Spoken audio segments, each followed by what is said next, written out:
Hello and welcome to the Catalog Collector. Today, I will be showing you a very interesting watchmaker. Carl Suchy und Sohne is the only watchmaker I have that claims to be from Vienna, Austria. Of course, now they're made in Switzerland, but what did you expect?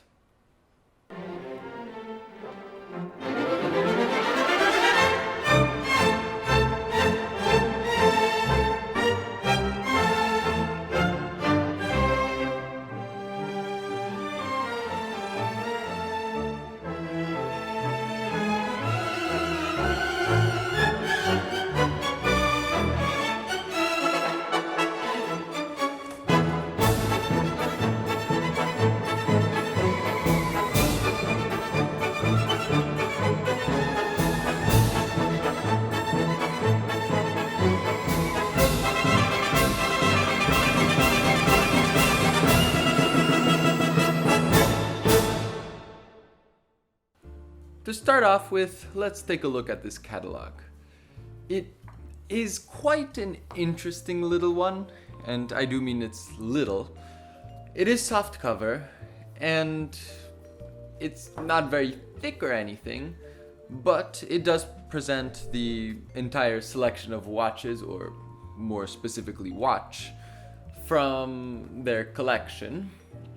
And I do quite like how this catalog is presented. I mean, it's a very small company, which we'll get to in a moment, and they're not making very many watches, but they did provide us with a little showcase of their watch. The blue is quite nice, to be honest. I mean, it's not extraordinarily high quality, the cover, I mean, but I like the blue. I mean, it's something different, and the silver stamping on this cover or printing or whatever it is, it does look quite nice. It's a very elegant little catalog, and I have to say I do like how it folds, which is interesting, but that'll go away with time. It's just stapled together, and it's nothing extraordinary, but again, it's nice that they have it. When you open it up, you see pages that are perhaps higher quality than the cover, but you open it up to see a picture of a very interesting looking watch. And then the history. Now their history is quite interesting because they are, well, here it says really 150 years ago, yes, one address for luxury watches in the Austro-Hungarian Empire, Carl Suchy und Sohne. Carl Suchy and Sons. So watchmaker Carl Suchy, he had a bunch of sons. One of them was named Carl Suchy, of course. They went around, put up stores and all that stuff.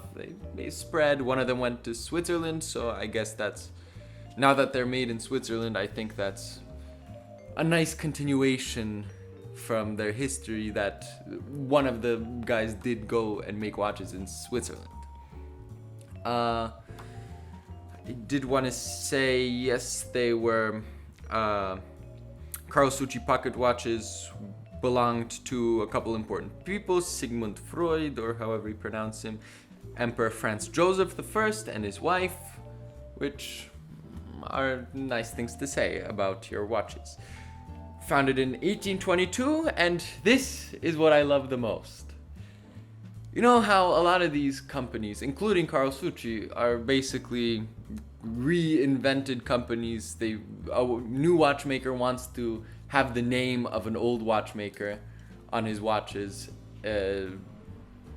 and he takes a company that existed but then doesn't exist. Well, here, that's not the case, even though it is. No, Carl Suchy did much better, this company. Instead of being dissolved and then coming back 50 or 100 years later, no, Carl Suchy went on a creative break. Yeah, they went on a creative break. Where is it? Is it here? No, I believe it's here. Yeah. After a short creative break, Karl Suchy and Sohne, the Danube monarchy's most prestigious watchmaker, is back, blending today's highest standards of watchmaking in a timeless design with the rich history of the Austro-Hungarian Empire. I personally don't really see how the watch design reflects the history of the Austro-Hungarian Empire, but, I mean, they say it. They do have some fluff, but I love that creative break. So they have their watch here, they start presenting it. Waltz Number One, that's what they call it. They claim it takes, 7 months to make? Something like that. Yeah, 7 months to manufacture it. According to the highest precision standards, we proudly count on the outstanding skills of Mark Jenny, master watchmaker, 3rd generation. So you have your master watchmaker. Here are some photos of storefronts back in the day, in Prague and Vienna. I do have to say I quite like that they're from Vienna. I like the country of Vienna. I like Vienna. The city's quite beautiful, though I haven't been there, and a lot of classical music comes from there. Some cake here, that's interesting. We continue on and we start seeing the Waltz Number One. It is automatic winding, and it's quite nicely automatic winding. A minimalist design, which I will show in a moment. Prominent proponent Joseph Hoffman, Otto Wagner, and Adolf Loos make it one of the most influential design movements of all time. It's the latter's commitment to purest aesthetic. I don't know. Yes, this is what they claim to be Viennese about this watch. Around 1900, pure lines and understated elegance were dominant features of Viennese modernism. So I guess they claim modernism, which I'm not a huge fan of modernism, but this watch actually doesn't look too bad. Here we have all kinds of things about the case, which, I mean, it's not a bad case. It's not an incredible case, but it's not a bad case. Crown could be a little bit higher. Here they showcase the movement as best as they can in this tiny little photo. I always love these photos when they take apart the movement like that. And here you can see that it is a micro rotor. And here you can see the signature thing about this watch. On the dial side, it has, but then again doesn't have, a small seconds subdial. And this is really unique. I mean, nobody else does that. They claim we do not count seconds in Vienna, which is a bit of fun. And this I think is a bit of a fun little twist while still being quite dressy. I do like their logo very much, and they put that on the watch. It's the same thing that's over here with the two, I don't know, what are they? Griffins or something. And another thing I really like, I mean, it's relatively simple dial with two sides. This is striping going this way on one side, this way on the other. Same thing with the small seconds, which it aligns once a minute. But another thing I quite like are the hands. The hands are quite nice in my opinion. They're sort of, I don't know, sword-shaped hands, and they really do fit this watch nicely. Also, the applied indices are nice, and it's a simple watch, but it's designed pretty well for a modernist design watch. It's not really that classical, but it is quite dressy and pleasing. It's a nice watch, and I'd be happy to have it. They also make a skeleton version, which is quite cool, I think, on the dial side. Ignore the movement for now. On the dial side, it's quite cool. I personally would probably get the traditional one, but I can see how this may be appealing. And it is appealing to me. I don't know, it depends on the mood I'm in. It's not really a skeleton on the front. It's sort of a grated look. I don't know. It's nice. On the back here you can see the movement, which has a micro rotor as I previously said, and this is the skeleton version, and we see a bigger photo here. And you can see it's quite a pleasing movement. I mean, you can see the train here, you can see the balance. I don't know if it's completely in a house or anything, but here are black PVD open-worked bridges of the skeleton. Decentralized micro rotor, 42 hours of autonomy. What is this? I just realized this. The decentralized micro rotor providing the watch with 42 hours of autonomy. What in the world does that mean? I guess it means a 42-hour power reserve, but the micro rotor doesn't provide the watch with a power reserve. I mean, whole point of a micro rotor is that the power reserve becomes infinite as you don't have to wind it. The case back looks quite nice, I think, how they do it. Not the movement. I mean, the movement's nice, but around the movement, the way that it's screwed down everything, I like that. Waltz Number One Gold Special Series. Another special series.